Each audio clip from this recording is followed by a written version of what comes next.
Cette vidéo est sponsorisée par Visible.me. Ce genre d'histoire qu'on entend où quelqu'un va à un enterrement mais se pointe dans la mauvaise église, ça fait toujours rire. Vous savez ce qui fait rire aussi, c'est quand on envoie un email de prospection mais à la mauvaise personne. Même principe, ça sert pas à grand chose. Aujourd'hui, je vais vous montrer comment je trouve la bonne personne à contacter au sein d'une entreprise quand je fais de la prospection. Et vous allez voir, le processus est pas forcément si compliqué que ça.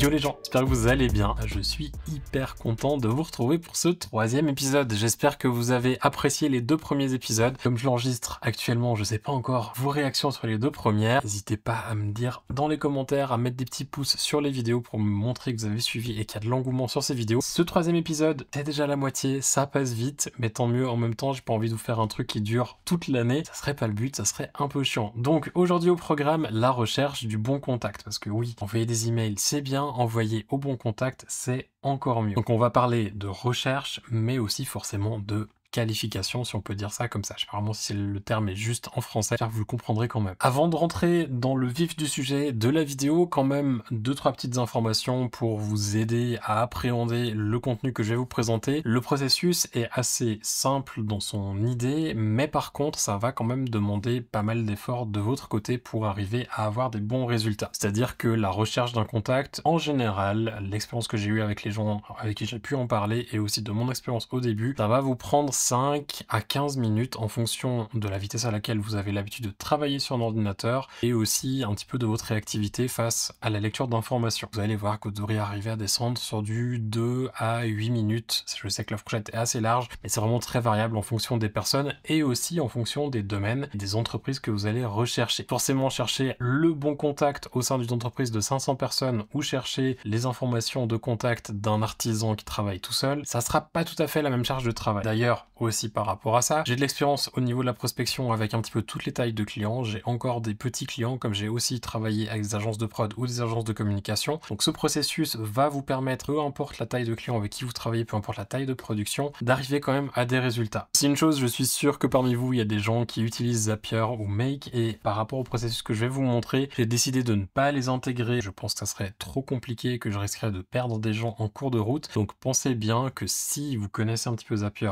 ou Make, c'est quelque chose qui peut vous faire gagner beaucoup de temps pour automatiser le processus. Par exemple, dans la recherche du client, plus besoin de forcément taper les infos pour les mettre dans un Google Sheet. Vous pouvez automatiser ce processus-là à travers ce genre d'application. Peut-être que j'en ferai une vidéo un jour si ça vous intéresse, mais je pense que vraiment le but aujourd'hui est de rester sur une base simple, accessible à tout le monde, même ceux qui maîtrisent un petit peu moins les outils informatiques. Forcément que pour commencer, il va vous falloir une liste d'entreprises ou d'artisans, mais en tout cas, savoir qui vous souhaitez contacter. C'est le premier point. Si vous ne savez pas qui contacter, comment même chercher les bons contacts au sein de ces entreprises. Je pense qu'il y a, au moment de cette vidéo, peut-être des gens qui ne sont pas forcément au clair de comment trouver plus de clients que ce qu'ils ont dans leur tête. Peut-être que vous avez une liste de 10 à 20 entreprises maximum en tête et c'est clair que ça va pas faire beaucoup. Pour avoir des résultats, il va plutôt falloir parler en centaines, voire en milliers d'entreprises. Pour trouver des entreprises, il y a deux méthodes avec LinkedIn qui sont très intéressantes et que je vais vous présenter. La première, imaginons que vous souhaitez trouver des entreprises qui sont dans l'horlogerie, vous connaissez Rolex, donc vous tapez Rolex sur LinkedIn. Quand vous allez aller sur la page de l'entreprise, vous avez ensuite sur la partie à droite les pages également consultées. Ce sont des pages que les gens qui ont regardé la page de Rolex ont aussi regardé. Et quand vous faites tout afficher, vous allez avoir ici une liste d'entreprises. Il y en a généralement comme là, plus ou moins une vingtaine, je pense, ou un petit peu plus. Et ça vous donne déjà une idée. Peut-être que vous connaissiez pas Richemont, ou peut-être que vous connaissiez pas Tudor. Si vous allez sur Tudor, vous pouvez ensuite aussi voir qu'est-ce que ces personnes ont regardé. Il risque d'y avoir beaucoup d'entreprises qui vont se recouper avec ce qu'on a vu juste avant, mais peut-être qu'il y en aura un ou deux un petit peu plus petits que vous connaissez pas. À force d'aller comme ça, vous allez trouver d'autres entreprises qui peuvent correspondre finalement à votre recherche basée sur un client de base que vous aviez à l'esprit. L'autre possibilité, c'est de taper un truc complètement bidon ici, tapons Rolex, en plus taper faux, c'est magique. On va ensuite cliquer sur entreprise et à partir de là, on peut utiliser des filtres pour choisir exactement ce que l'on veut. On va dire par exemple, on veut uniquement des entreprises en Suisse, on veut le secteur du commerce de détail de joaillerie et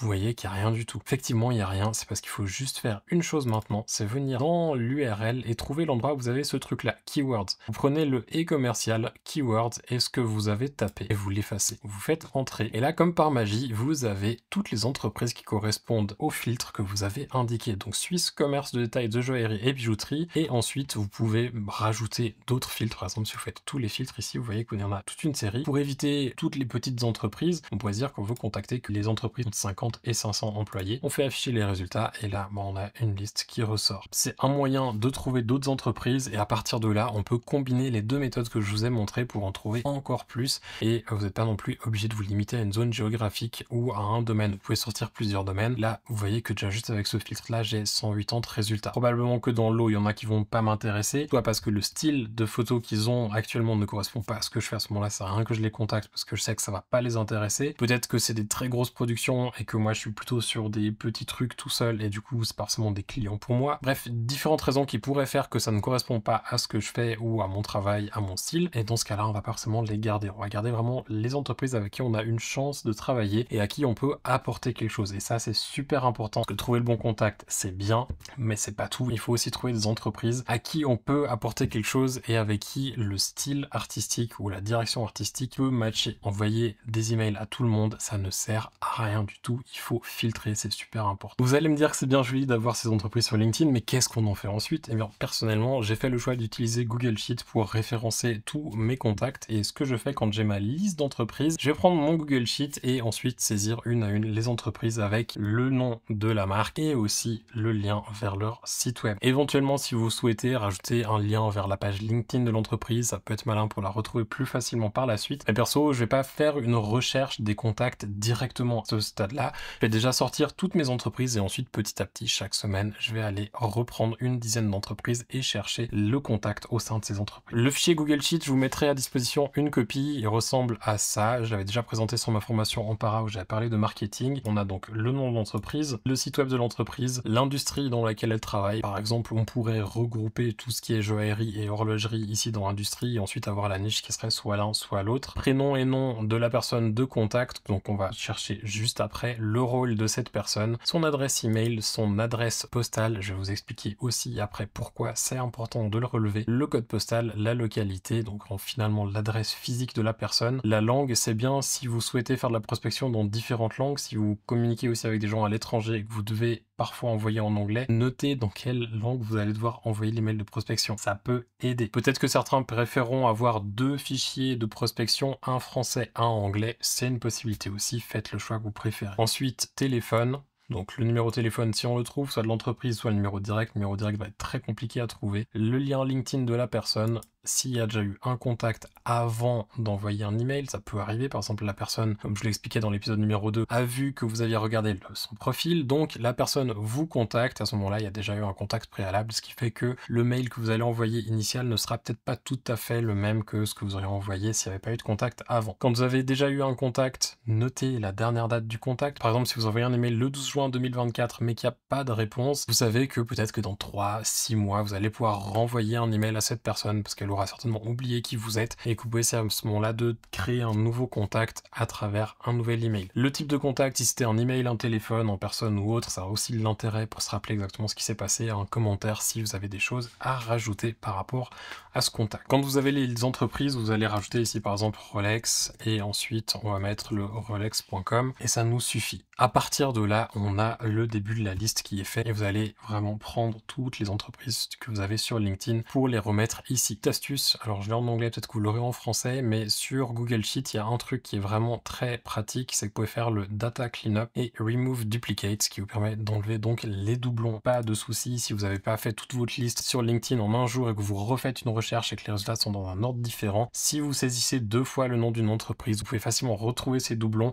et les faire supprimer automatiquement par Google Sheet, ce qui est vraiment très précieux en termes de gain de temps. Avant de continuer, juste un petit mot sur le sponsor de la vidéo du jour, sans qui ce contenu n'aurait pas pu exister. Visibel est une plateforme qui vous permet de créer votre site web de manière facile et rapide. Pas besoin de plus de quelques minutes pour mettre en ligne votre portfolio. La plateforme a été développée par des créatifs, pensée pour des créatifs, de manière à ce que ça soit facile à utiliser pour vous, mais surtout que ce soit élégant, épuré et facile à naviguer pour vos clients. J'utilise pour ma part Visibel depuis maintenant plus de 2 ans et je suis vraiment très content. Ça nécessite aucun effort pour maintenir mon site à jour, j'ai plus besoin de galérer avec des mises à jour de plugins, tout fonctionne, tout est facile et ça c'est un gros plus quand on a bien assez d'autres choses à s'occuper dans notre business. Pour ceux qui ne parleraient pas anglais, la plateforme est aussi disponible en français et d'ailleurs il y a d'autres outils qui sont très intéressants avec notamment la possibilité de générer des descriptions pour vos images par intelligence artificielle directement depuis la plateforme. Pas besoin d'ouvrir ChatGPT, vous pouvez le faire directement sur Visibel et ainsi optimiser le référencement de vos images sans avoir à y passer des heures. Visibel propose différents abonnements, notamment un qui est entièrement gratuit, 0 € par mois. Vous suffira juste d'acheter votre domaine, de le connecter à votre site, d'uploader vos premières photos et après juste quelques minutes, vous aurez votre site en ligne, prêt à être utilisé, prêt à être partagé. Si vous souhaitez accéder à toutes les fonctionnalités et avoir une limite d'upload d'images qui est plus élevée, à ce moment-là, vous pourrez choisir un des différents abonnements qu'il propose. N'oubliez pas d'utiliser le code Quentin15, vous bénéficierez ainsi de 15% de remise sur les 12 premiers mois de votre abonnement. Petit tips aussi, ou petite expérience vécue, si parmi vous il y a des gens qui sont très motivés et qui ont peut-être des troubles compulsifs comme ça peut m'arriver, vous allez peut-être vous dire trop bien, je vais me mettre demain, j'ai trouvé 1000 entreprises qui correspondent à la recherche sur LinkedIn comme Quentin m'a montré, donc je vais faire ça et je vais trouver aussi les 1000 contacts comme je vais vous montrer juste après comment le faire. Ça va vous prendre beaucoup de temps, mais en plus de ça, un gros problème à chercher énormément de choses sur LinkedIn, entreprises et contacts, c'est que à un moment vous allez vous faire bloquer.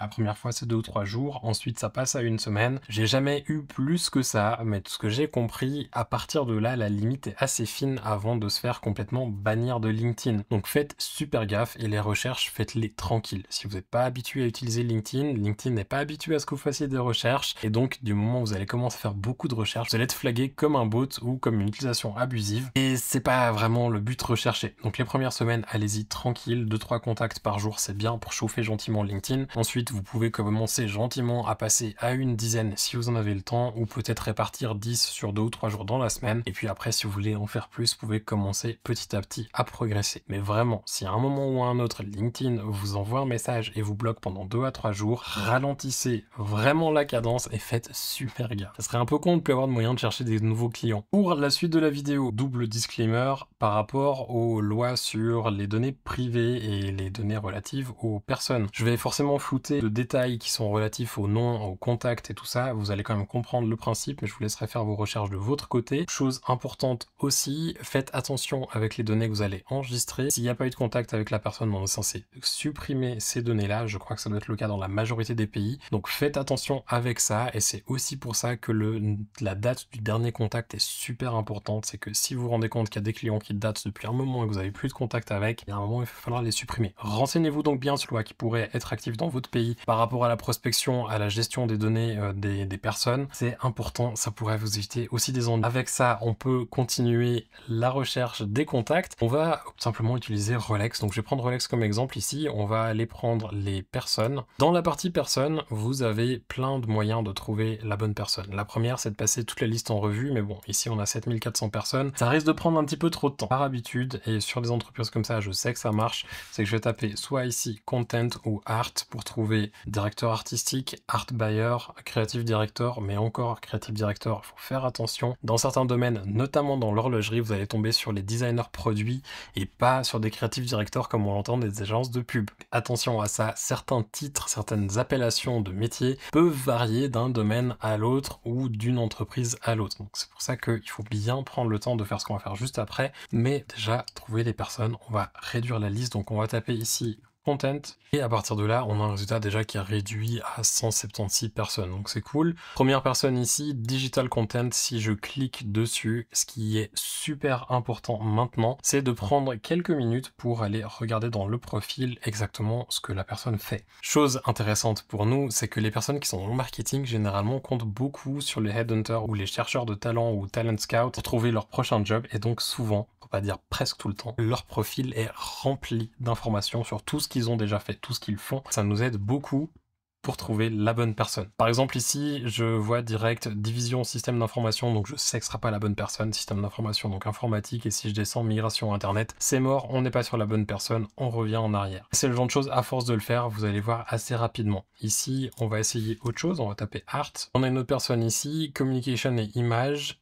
On va regarder dans les infos, brand activation, sponsoring events, c'est mort, c'est pas la personne qui va engager un photographe, c'est la personne qui va s'occuper d'organiser des événements. Donc on va aller chercher autrement, peut-être ça peut marcher ici, on va voir si production, on risque d'avoir tous les gens qui travaillent sur les chaînes de production. Comme dans ce cas-là, c'est pas forcément très sûr. Un truc qui peut marcher, par exemple ici, je sais que ça sera quelqu'un qui est en Suisse qui va s'occuper de ça, parce que Rolex a quelqu'un en Suisse qui s'occupe de ce genre de job. J'ai des photographes dans mon réseau, probablement que les gens qui travaillent avec cette personne sont connectés, donc je vais chercher les gens qui sont dans le deuxième rond du réseau, c'est-à-dire qu'ils sont connectés avec une de mes connexions. Ici on a déjà réduit à 511 personnes, on pourrait réduire encore plus en venant dans les occupations. Donc on vient ici sous occupation, on prend art et design, et puis on va aussi rajouter médias et communication, et à partir de là on va se refaire la liste et trouver la bonne personne comme je vous l'ai montré avant. C'est ce process qui prend un petit peu de temps, et c'est pour ça que je vous disais, si vous travaillez qu'avec des artisans, ça va être super simple. Vous allez avoir une personne, c'est tout, peut-être 2 ou 3, vous aurez un responsable marketing, la personne qui travaille et peut-être un assistant ou secrétaire ou autre. Ça simplifie largement la tâche, et même que des fois l'adresse email vous aurez pas trop besoin de la chercher parce qu'il n'y en a qu'une pour l'entreprise et tout le monde utilise la même, que là ça sera peut-être pas tout à fait le cas.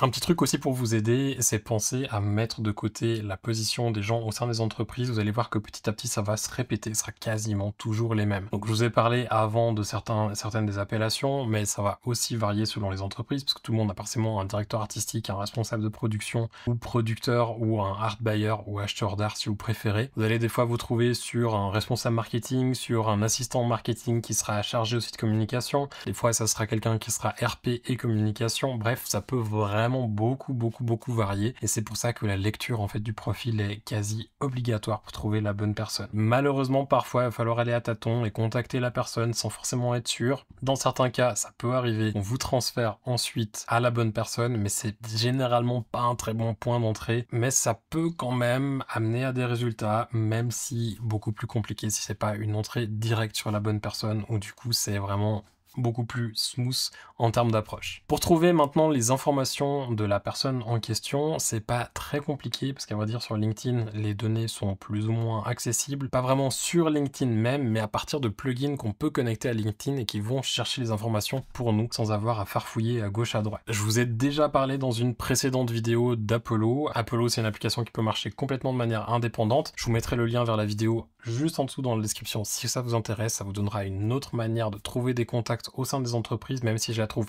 un petit peu moins fiable par rapport à ce que je vous montre dans cette vidéo. Apollo, par contre, ce qu'il y a d'intéressant, c'est que ça peut aussi être utilisé comme un plugin sur LinkedIn pour trouver le contact. Vous allez installer Apollo pour Chrome, et du moment où vous l'aurez, vous devriez sur LinkedIn avoir un petit bouton à quelque part qui se cache, petit bouton jaune comme ça, qui vous permet à partir de là d'avoir un bouton avec marqué Access Email Adresse. Vous cliquez dessus, ça va utiliser un crédit, vous en avez un certain nombre par mois, et à partir de là, ça va vous sortir l'adresse email de la personne si elle est disponible. C'est vraiment super basique, super simple, ça marche plutôt pas mal. Les résultats que j'ai avec Apollo sont bons, pas très bons par contre. Les meilleurs résultats que j'ai sont avec Signal Hire, mais qui est sauf erreur assez cher. Ça marche de la même manière. Vous installez le plugin, vous créez un compte, vous vous connectez ici, et à partir de là, vous aurez aussi un petit bouton qui vous permet de révéler l'adresse email, et ça marche plutôt bien. Un autre plugin encore, et pour moi c'est le meilleur, c'est getemail.io, mais qui est par contre aussi assez cher. Vous allez cliquer dessus, et à partir du moment où vous avez cliqué, ça va chercher l'adresse email, et après un moment, ça va vous la sortir. Dans certains cas, Getemail patauge et vous sort des vieilles adresses email. C'est pour ça que j'utilise jamais un seul plugin, mais 2 ou 3, et je vais toujours vérifier s'il y a une adresse email qui paraît un peu bizarre. Apollo, vous pouvez l'utiliser de manière gratuite. Je crois qu'il y a une centaine de contacts qu'on peut chercher par mois gratuitement. Signal Hire, je crois qu'il y en a 5 par mois. Getemail.io, je crois qu'il y en a 10 qu'on peut chercher par mois gratuitement. Si vous avez envie d'aller un petit peu plus vite dans vos recherches et en faire plus, j'ai contacté Getemail.io pour savoir s'ils pouvaient vous faire un petit truc, et ils m'ont proposé de vous laisser une adresse email juste en dessous en description description que vous pouvez utiliser pour les contacter. Je vous mettrai un petit template aussi d'email que vous pouvez leur joindre quand vous leur écrivez, qui contient le lien vers cette vidéo et ça vous permettra d'obtenir 50% sur le premier mois d'abonnement. Donc voilà, si vous voulez tester gratuitement avec les 10 premiers contacts, vous pouvez le faire et si ça vous plaît, vous savez que vous pouvez avoir le premier mois avec une remise ou sinon vous pouvez aussi, si vous voulez un abonnement annuel, faire ça et ils vous offriront une remise de 5% sur le montant de l'abonnement annuel. Je sais que l'email c'est pas super pratique mais c'est le meilleur moyen qu'ils ont trouvé pour me proposer cette offre là. Ils voulaient être sûrs que les gens regardent la vidéo et ils viennent pas juste copier-coller le coupon qu'il y a dans la description. Donc si vous êtes encore là en train de regarder et que vous voulez profiter de l'offre, elle est disponible à l'aide des infos qui sont juste en dessous dans la description. Je vais vous montrer encore un autre plugin qui vous permet de chercher des adresses email. Il s'appelle hunter.io. Alors lui aussi a un plan gratuit, c'est celui que j'utilise. Lui je l'ai jamais payé. Vous pouvez chercher pas mal de choses et on va dire il est très pratique. Je l'utilise beaucoup sur les adresses email que je trouve un petit peu bizarres des autres plugins parce qu'il va nous permettre ici soit de trouver, soit de vérifier ou éventuellement de chercher tout simplement au sein d'une entreprise. Par exemple ici si on tape Rolex, on a donc les entreprises, on peut cliquer sur celui qui nous paraît juste et on a une liste d'adresses email qui nous apparaît avec des notations en fonction de ce que lui juge plus ou moins juste ou non. Très intéressant avec ça, c'est que si vous trouvez le nom de quelqu'un en entier sur LinkedIn mais que vous ne trouvez pas l'adresse email par un plugin, hunter.io va vous permettre de comprendre la structure de l'adresse email au sein de l'entreprise. Parce que oui, les entreprises ont toujours une structure, c'est nom, point, prénom,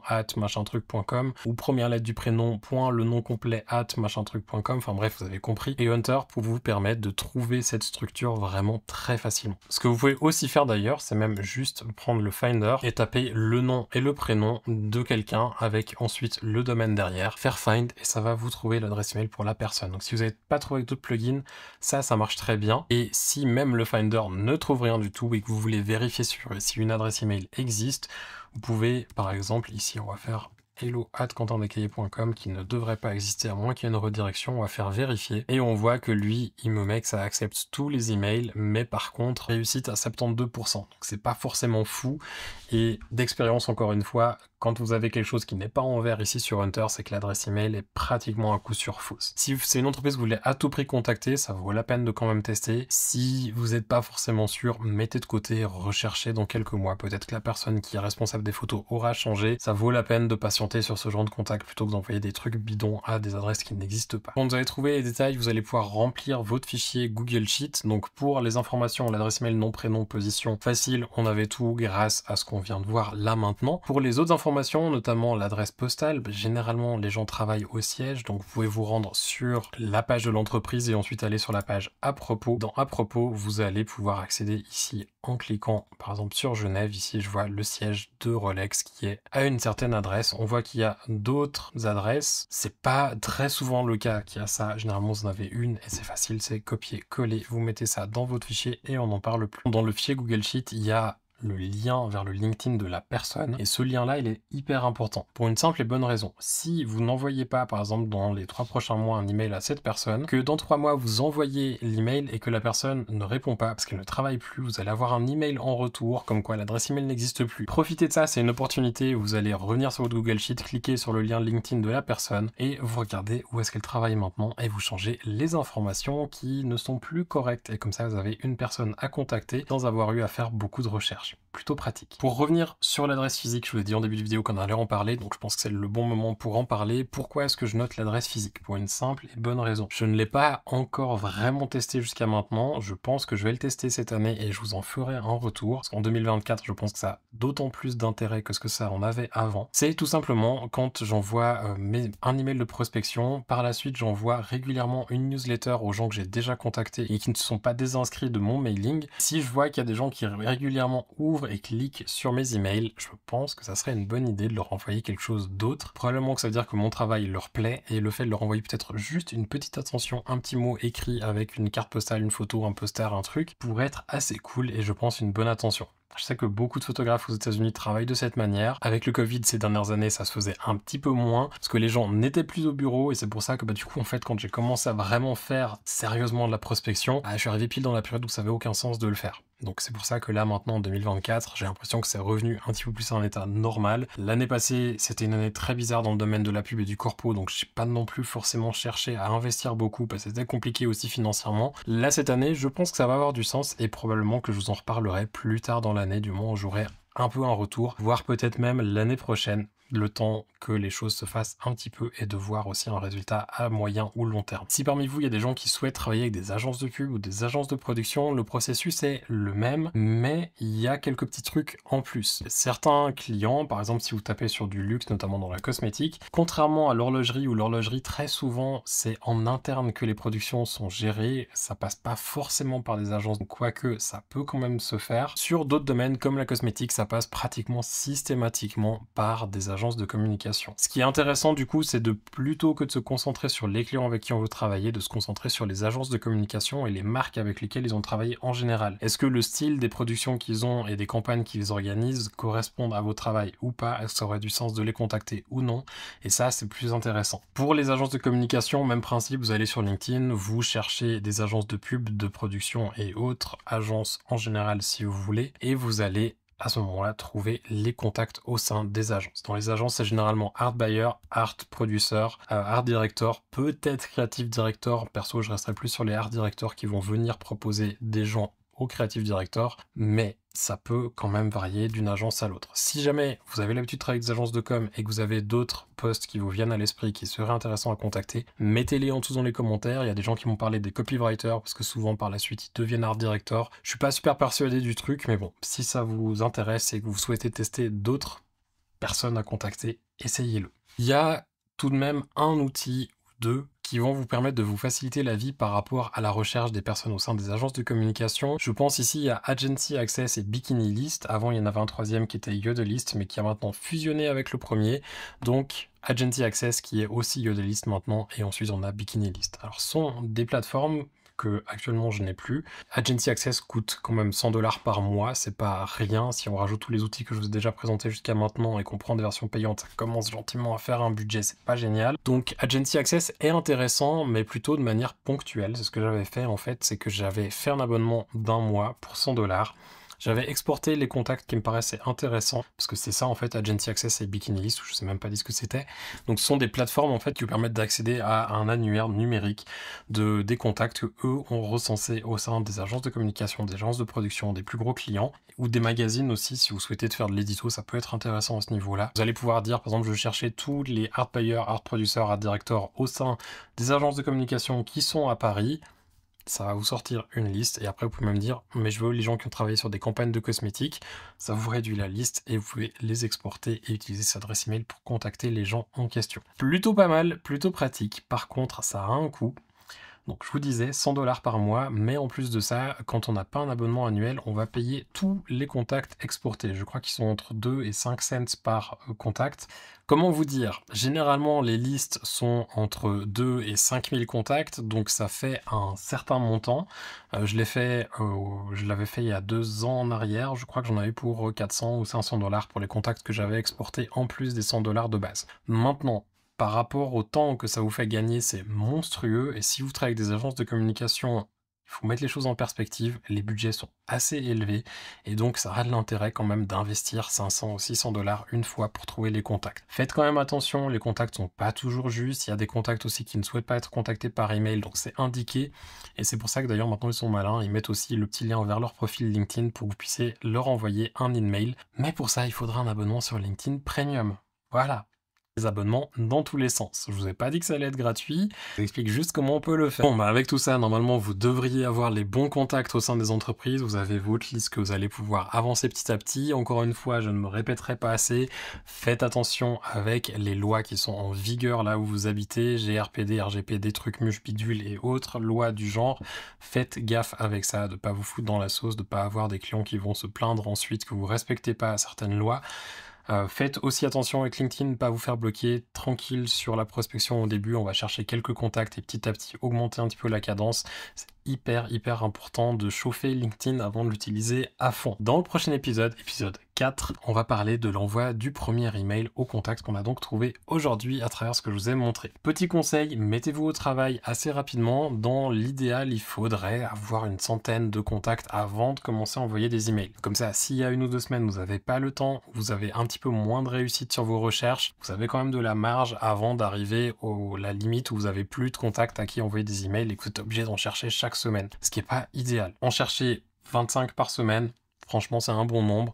Ça vous fait 5 par jour sur votre journée de travail. Ça devrait pas vous prendre beaucoup plus qu'une heure. Je pense que c'est complètement réalisable. En plus de ça, le fait d'en faire régulièrement, ça va vous entraîner, vous habituer au processus, à mieux le comprendre. Et si vous avez des questions, les commentaires restent ouverts et je me ferai un plaisir de vous y répondre. Je vous laisse avec tout ça. Amusez-vous bien sur LinkedIn et sur les autres plateformes pour aller trouver vos contacts. Je vous souhaite de passer une toute belle journée. Je vous dis à la semaine prochaine pour la suite. Ciao!